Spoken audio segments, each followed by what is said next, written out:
அனைவருக்கும் வணக்கம். நம்ம சேனலில் பிஜிடிஆர்பி ஃபிசிக்ஸ்க்கான டெஸ்ட் பேட்ச் கண்டக்ட் பண்ணிகிட்டு இருக்கோம். ஸோ அந்த டெஸ்ட் பேட்ச்சு ரெகுலராக ஒரு 2 டெஸ்ட் முடிஞ்சிருக்கு. 24th தேர்ட் டெஸ்ட் மேத்தமெட்டிக்கல் ஃபிசிக்ஸோட ஃபர்ஸ்ட் பார்ட் ஸ்டார்ட் பண்ணுறோம். ஓகேங்களா? ஸோ விருப்பமுள்ள ஸ்டூடெண்ட்ஸ் ஜாயின் பண்ணிக்கோங்க. அந்த டீட்டெயில்ஸ் டெஸ்ட் பேட்ச்க்கான டீட்டெயில்ஸ் வீடியோ லிங்க் கீழே டிஸ்கிரிப்ஷனில் கொடுக்குறேன், பார்த்து தெரிஞ்சுக்கோங்க. ஸோ அதேமாதிரி மாடல் டெஸ்ட்டு, மாடல் கொஷின்ஸ் இதெல்லாம் நான் கீழே டிஸ்கிரிப்ஷனில் கொடுக்குறேன், பார்த்து தெரிஞ்சுக்கோங்க. ஓகேங்களா? ஸோ விருப்பம் உள்ளவங்க நம்மளுடைய சேனல்ஸில் இருக்கக்கூடிய அந்த டெஸ்ட் பேட்ச்க்கான ஃபோன் நம்பர்ஸை கான்டாக்ட் பண்ணி ஜாயின் பண்ணிக்கலாம்.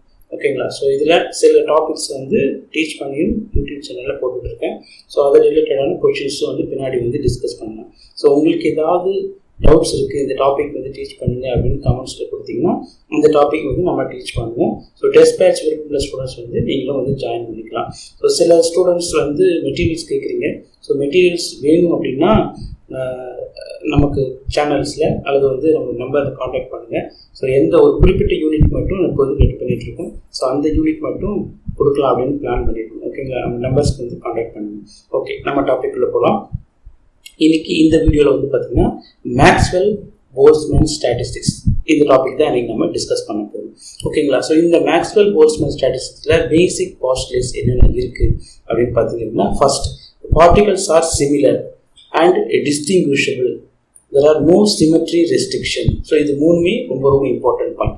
சிமிலர் அப்படின்னா எல்லா பார்ட்டிகளும் ஒரே மாதிரியாக தான் இருக்கும். அதேமாதிரி டிஸ்டிங்விஷபிள் அப்படின்னு கொடுத்தோம்னா எல்லா பார்ட்டிகளும் ஒரே மாதிரி இருக்கும். அதேமாதிரி டிஸ்டிங்விஷபிள்னா நம்மளால ஐடென்டிஃபை பண்ணி ஒவ்வொரு பார்ட்டிகளையும் வேறுபடுத்தி பார்க்க முடியும் அப்படின்ட்டு தான் இதில் இருக்கக்கூடிய முக்கியமான பாயிண்ட். அதேமாதிரி சிமெட்ரி ரெஸ்ட்ரிக்ஷன், எந்த ஒரு சிமெட்ரியும் இதில் ரெஸ்ட்ரிக்ஷன் கிடையாது, சிமெட்ரி ரெஸ்ட்ரிக்ஷனே கிடையாது அப்படின்னு கொடுக்குறாங்க. ஓகேங்களா? ஸோ இந்த மேக்ஸ்வெல் போல்ட்ஸ்மேன் டிஸ்ட்ரிபியூஷன் ஸ்டாட்டிஸ்டிக்ஸ் எதுக்கு அப்ளிகபிள் அப்படின்னு பார்த்தீங்கன்னா, ஐடியல் கேஸ் மாலிகுல் இதுக்கு தான் இந்த டிஸ்ட்ரிபியூஷன் ஃபங்க்ஷன் அப்ளிகபிள் அப்படின்னு சொல்கிறாங்க. ஓகேங்களா? So only particle are taken into consideration, only particle மட்டும்தான் நம்ம கன்சிடரேஷன் பண்ணுறோம் அப்படின்னு சொல்லி இந்த பாஸ்டேஷனில் கொடுத்துருக்காங்க. There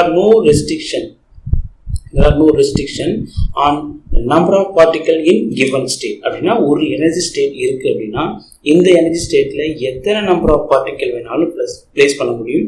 ஸோ ஒவ்வொரு ஸ்டேட்டுக்கும் இத்தனை பார்ட்டிகல் தான் இருக்கு அப்படின்றத இந்த ஸ்டேட்ல இந்த டிஸ்ட்ரிபியூஷன் ஃபங்க்ஷன்ஸ்ல எதுவும் கிளாரிஃபை பண்ணல. ஸோ அப்படின்னா n number of particle can occupy the single state. இதுதான் முக்கியமான பாயிண்ட். No restriction. ஸோ ஒரு ஸ்டேட்ல எத்தனை பார்ட்டிகல் வேணாலும் இருக்கலாம் அப்படின்ட்டு எக்ஸ்பிளைன் பண்றாங்க. ஓகேங்களா? Volume of state in 6 dimensional, ஒரு ஸ்டேட்ல 6 டைமென்ஷனல் ஸ்பேஸ் நாட் நோன். அப்ப இந்த டிஸ்ட்ரிபியூஷன் ஃபங்க்ஷன்ல so dimensional space 6 dimensional space இதுல கிடையாது அப்படின்னு சொல்லி மென்ஷன் பண்றாங்க. சரிங்களா? At absolute zero energy is zero. So absolute zero அப்படின்னா ஸோ ஒரு 0 கெல்வின் அந்த டெம்பரேச்சர்ல நம்மளுடைய energy of the particle zero. அப்படின்னா 0 கெல்வின்ல energy is equal to 0. So மற்ற 2 ஃபங்க்ஷன்லையும் பார்த்தீங்கன்னா எனர்ஜி இருக்கு அப்படின்னு சொல்லி டிஃபைன் பண்ணுவோம். அதை நம்ம பின்னாடி டிஸ்கஸ் பண்ணுவோம். ஓகேங்களா? ஸோ அடுத்து, internal energy of the gas molecule depend only is temperature. So ஒரு சிஸ்டத்தோட, அது ஒரு பார்ட்டிகளோட, ஒரு மாலிகுலோட ஸோ இதனுடைய இன்டர்னல் எனர்ஜி அந்த பார்ட்டிகள் இருக்கக்கூடிய டெம்பரேச்சர் டிபெண்ட் பண்ணி தான் இருக்கும். ஸோ இன்டர்னல் எனர்ஜி அதிகமாக இருந்தது அப்படின்னா அந்த பார்ட்டிகளோட அதனுடைய டெம்பரேச்சர் ஹையாக இருக்கும். சப்போஸ் இன்டர்னல் எனர்ஜி லோவாக இருந்தது அப்படின்னா அந்த பார்ட்டிகல், அந்த சிஸ்டத்தோட இன்டர்னல் எனர்ஜி லோவாக இருக்கு அப்படின்றது தான் முக்கியமான விஷயம். All cells in space are equal. எல்லா செல்ஸுமே ஸ்பேஸ்ல ஈக்குவலாக தான் இருக்கும் அப்படின்னு சொல்லி மென்ஷன் பண்றாங்க. Total number of particle is the entire system always constant. இது ரொம்ப முக்கியமான விஷயம். சரிங்களா? ஒரு சிஸ்டத்தில் எடுத்துக்கக்கூடிய நம்பர் ஆஃப் பார்ட்டிகல் பார்த்தீங்கன்னா எப்பவுமே கான்ஸ்டன்டாக தான் இருக்கும். என்டையர் சிஸ்டம், அந்த சிஸ்டம் கம்ப்ளீட் ஃபுல்லாகவே நம்மளுடைய பார்ட்டிகல் கான்ஸ்டன்ட் தான். இப்போ பார்ட்டிகல் வேரியேஷன் ஆகாது அப்படின்றத அவங்க மென்ஷன் பண்றாங்க. சரிங்களா? இந்த distribution function, distribution law, system n similar, n number of similar but distinguishable molecules of gas. இப்போ n நம்பர் ஆஃப் பார்ட்டிகல் இருக்கு, எல்லா பார்ட்டிகலும் டிஸ்டிங்விஷ் பண்ண முடியும் அப்படின்றது அவங்க மென்ஷன் பண்றாங்க. சரிங்களா?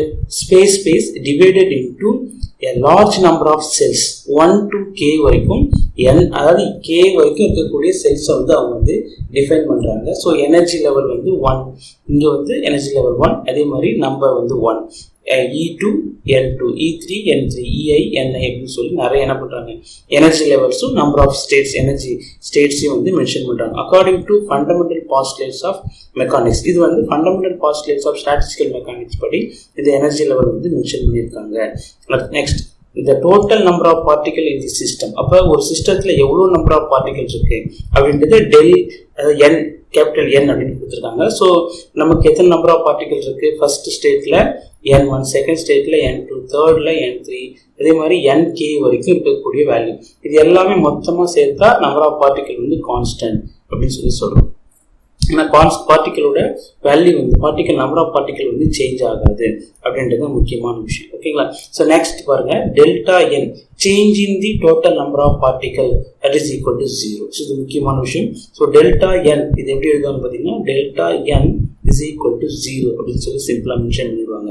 அப்படின்னா number of particle in the first energy level delta N1, delta N2, delta N3, delta Ni and delta Nk வரைக்கும் வேல்யூ வந்து நமக்கு வந்து 0. ஏன்னா change in the particle value வந்து 0 கொடுத்துருப்பாங்க. ஸோ இங்கே பார்த்தீங்கன்னா delta N is equal to summation I, delta Ni is equals to 0. So இது வந்து முக்கியமான ஒரு ஃபார்முலா. ஓகேங்களா? Total energy of the system is constant. இப்போ டோட்டல் நம்பர் ஆஃப் பார்ட்டிகல் இருக்கும்போது ஒவ்வொரு பார்ட்டிகல் ஒவ்வொரு எனர்ஜி இருக்கும்.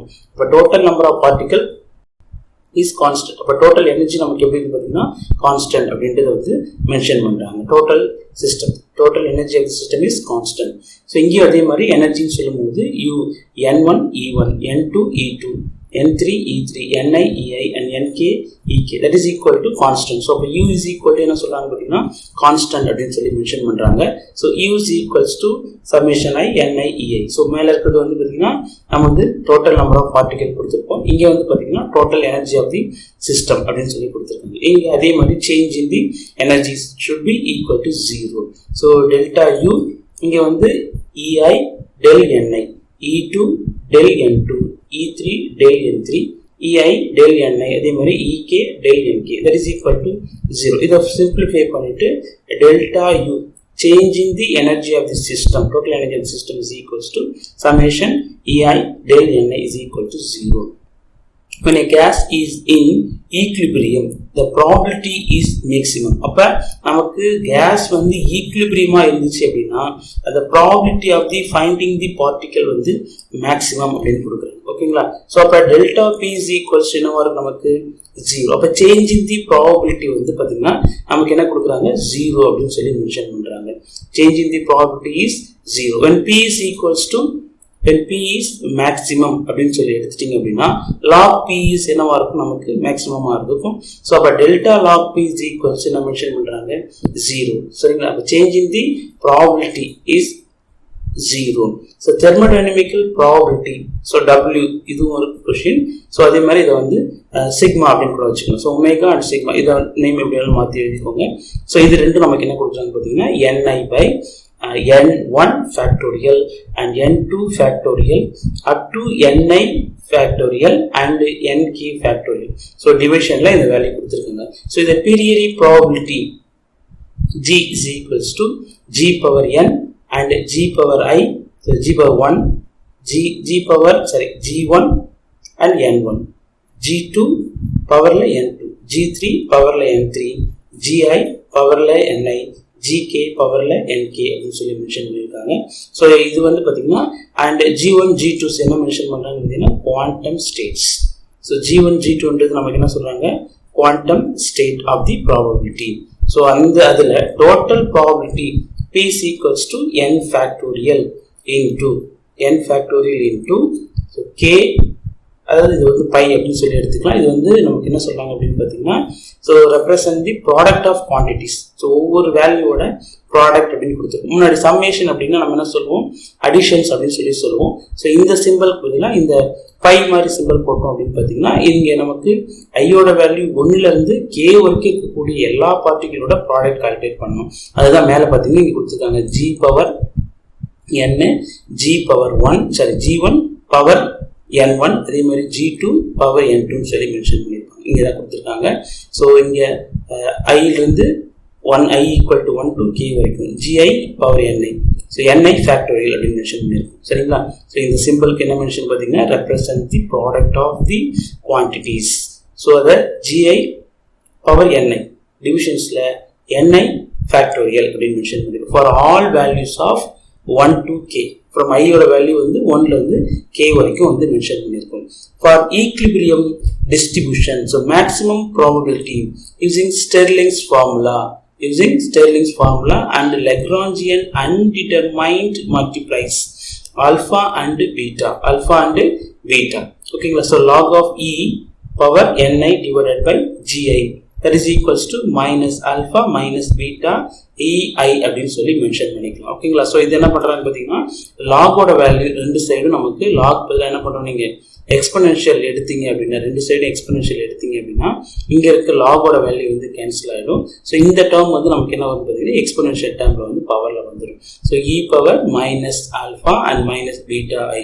ஸோ இந்த டேர்ம் மட்டும் மைனஸ் காமனாக வெளியே எடுத்துட்டு ப்ராக்கெட் என்ன பண்ணியிருக்காங்க, ஆல்ஃபா ப்ளஸ் பீட்டா இஐன்னு சொல்லி மென்ஷன் பண்ணியிருக்காங்க.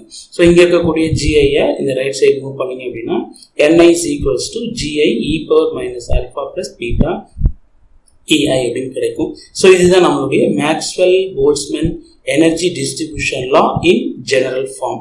ஸோ இதுதான் நமக்கு இருக்கக்கூடிய ஜெனரல் டிஸ்ட்ரிபியூஷன் ஃபார்ம் அப்படின்னு கொடுத்துருப்பாங்க. ஸோ இந்த எக்ஸ்பனென்ஷியல் டேர்ம் மைனஸில் இருக்கிறதுனால இது வேற மாதிரி எப்படி மாற்றி எழுதலாம் அப்படின்னு பார்த்தீங்கன்னா, நமக்கு வந்து ni is equals to gi டிவிஷன்ஸில் exponential alpha plus beta ei அப்படின்னு சொல்லி எழுதிக்கலாம். ஓகேங்களா? ஸோ இது வந்து one of the TRB questions. ஓகேங்களா? ஸோ இந்த மாதிரி நம்ம கொஷின்ஸும் வர்றதுக்கான வாய்ப்பு இருக்குது. ஓகேங்களா? ஸோ இது வரைக்கும் நம்ம வந்து என்ன பண்ணியிருக்கோம்னு பார்த்தீங்கன்னா, மேக்ஸ்வெல் போல்ட்ஸ்மேன் டிஸ்ட்ரிபியூஷன் ஃபங்க்ஷன் பார்த்துருக்கோம். ஓகேங்களா? ஸோ நெக்ஸ்ட் வீடியோவில் வந்து பார்த்தீங்கன்னா அதர் டிஸ்ட்ரிபியூஷன் ஃபங்க்ஷன் வந்து நம்ம பார்ப்போம். இதுக்கப்புறம் இது ரிலேட்டடாக கொஷின்ஸ் வந்து நம்ம வந்து டிஸ்கஸ் பண்ணலாம். ஓகேங்களா? நம்ம சேனலில் டெஸ்ட் பேட்ச் கனெக்ட் பண்ணுறோம். ஸோ விருப்பம் இருந்தால் ஜாயின் பண்ணிக்கலாம். ஸோ நெக்ஸ்ட் வீடியோ உங்களுக்கு வேணும் அப்படின்னா நீங்கள் வந்து கமெண்ட் செக்ஷனில் நமக்கு வந்து போஸ்ட் பண்ணுங்கள். உங்களுடைய தேவையான வீடியோஸ் வந்து நான் வந்து எடுத்து போடுறேன். Okay, thank you students.